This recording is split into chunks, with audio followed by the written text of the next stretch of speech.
Good afternoon, everyone. My name is Xiaohan Feng. Our research title is Character Archetype in an Online Education, the case of Femme Fatale. Creative writing courses have flourished in recent years. We believe that the increase in online authoring courses required a more rigorous focus on their pedagogical content. Character archetypes are an unavoidable topic in most courses requiring character recreation. We have found that some online creative courses include characters whose character archetypes are controversial. Take, for example, Femme Fatale. The archetype of the attractive female villain is the femme fatale, a term derived from the French for serpentine beauty, meaning deadly woman. The femme fatale uses feminine traits of beauty, charm, and sexual seduction to achieve her hidden goals. The femme fatale is often considered a character archetype, but some scholars consider it a stereotypical bias.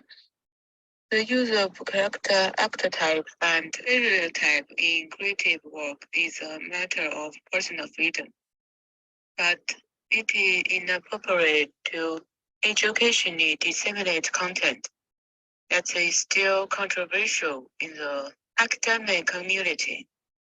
This study explores the history and the reason for the generalization of the femme fatale, the differences between the femme fatale and the other character archetypes, and develops reasons why the femme fatale is inappropriate as a character archetype in creative work. This study is intended to call attention to the rigor of the content of online creative writing courses. The femme fatale is a woman who leads man to danger, ruin, or death with her seductive charms. The definition of femme fatale has only recently been added to the dictionary. However, femme fatale existed in most cultures much earlier, like Daji. According to the history books, Daji was favored by the king of Zhou for her birth beauty and was the main cause of the downfall of the Shang dynasty. After the fall of the Shang dynasty, Daji was executed. Some scholars are skeptical about the authenticity of the historical account of Daji. This is because there are no records of Daji in Shang dynasty literature, and her image was gradually fulfilled after the Zhou dynasty.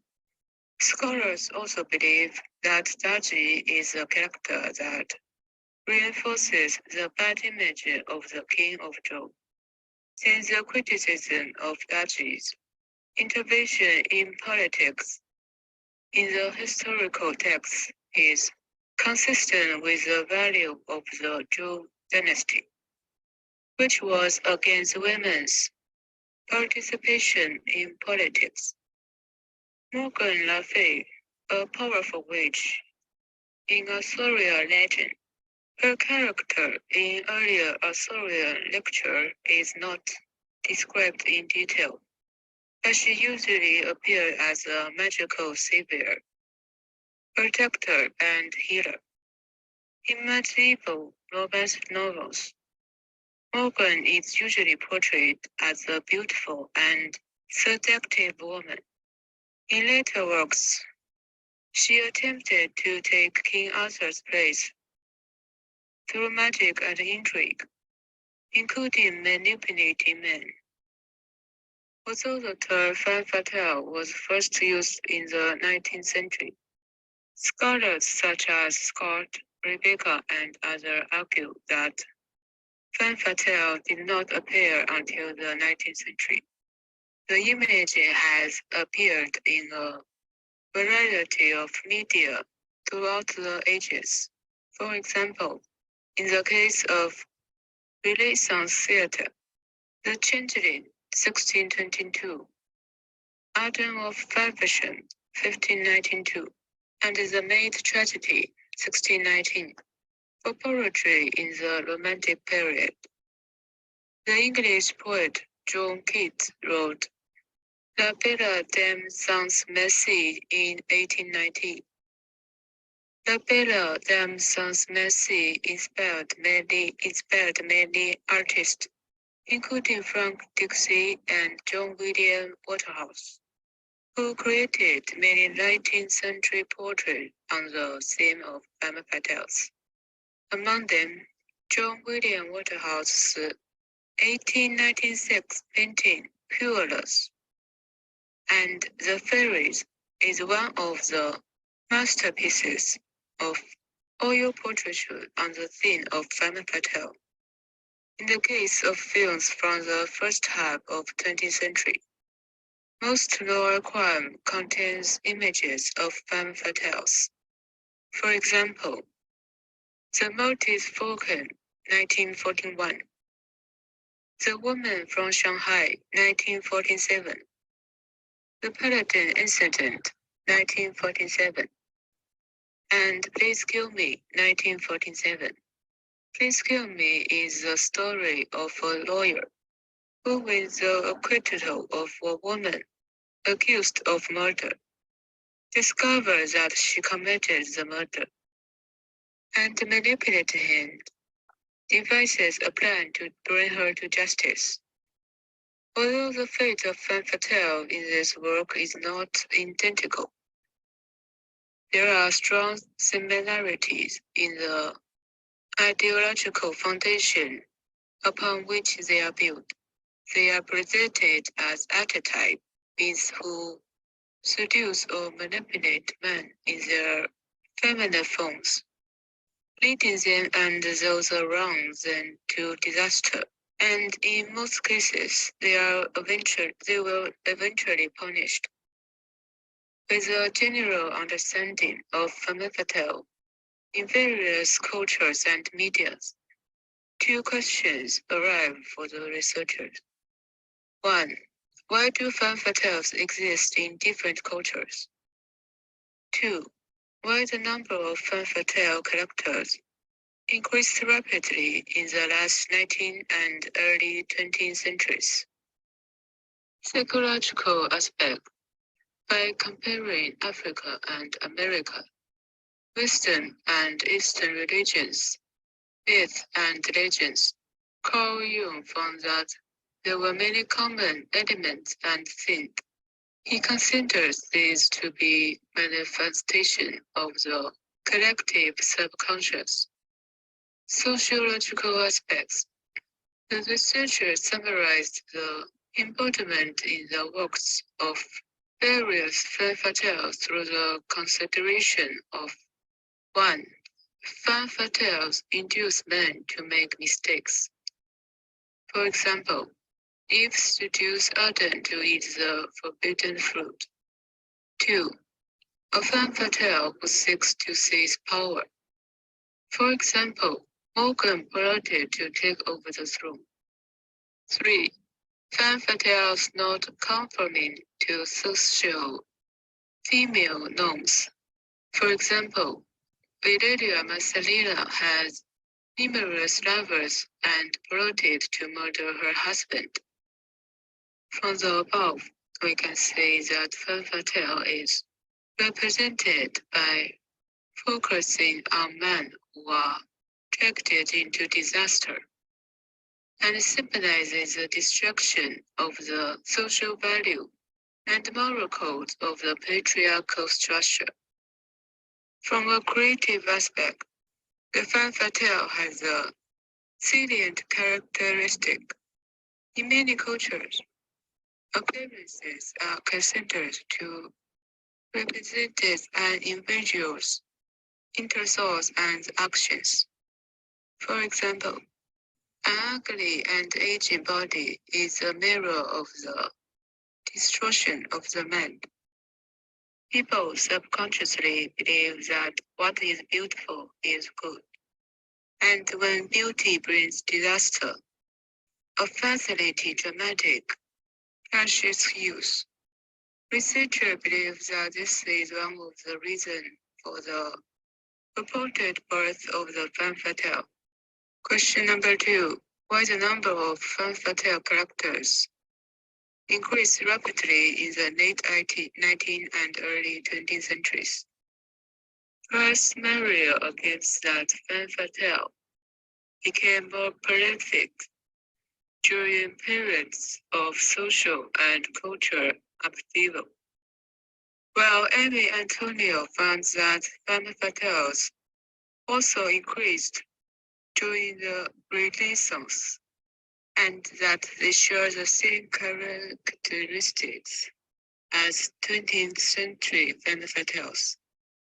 The increases in femme fatale roles in both periods, she notes, resulted from the same male concern for the autonomy of women's choices.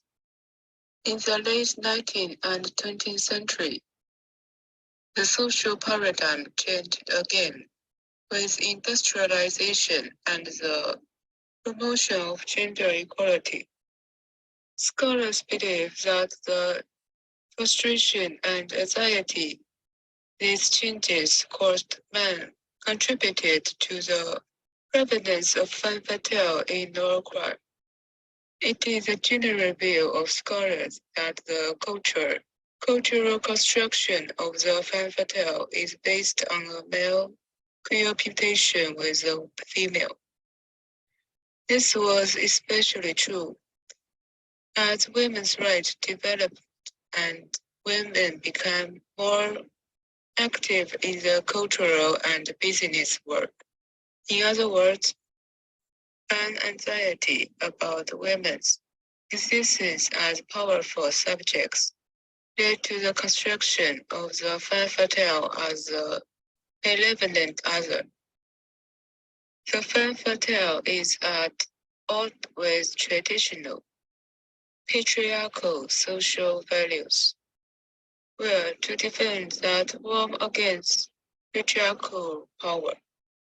An important characteristic of the femme fatale in noir crime is death or other punishment. Character archetypes are also called stock characters. They appear apparently in works of different media and have similar characteristics, so they are usually easily recognizable by audiences. Character archetype have a variety of uses. For example, by grouping central characters into archetypes, one can study characters of that type more systematically and efficiently. In terms of creativity, using character archetype can save time. Creation can use character archetypes not only as inspiration, but also to help the audience understand the character more quickly and to advance the story more efficiently. Femme fatales are often considered character archetypes from an inductive perspective. Researchers consider it appropriate from a creative perspective. However, we believe that femme fatales are closer to stereotypes. Archetypes and stereotypes are easily confused because of overlapping concepts and characteristics. For example, the pervasiveness and the immediate cognitive nature of both.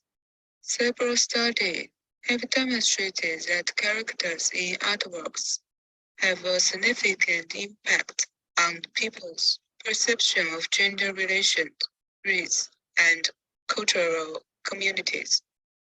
When the creators use a stereotype as archetype of characters in their creations, it is likely to lead to the propagation and persistence of various stereotypes.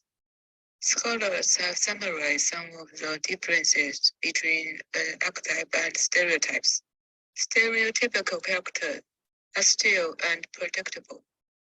Dwight V. Wynne argues that all characters begin as archetypes, and stereotypical characters are not archetypes at all. Archetypes are the raw materials and creative tools at the creator's disposal to build and flesh out the work. Stereotype, on the other hand, almost always hinder the development of character and are often seen as bad writing and superficial thinking and a sign of creative inertia. To better understand the differences between these two, researchers randomly selected 10 common archetypes and compared them to the Femme Fatale. They are the ruler, the mentor, the gambler, the bully, the artist, the anti-hero, the innocent, the henchman, and the trickster.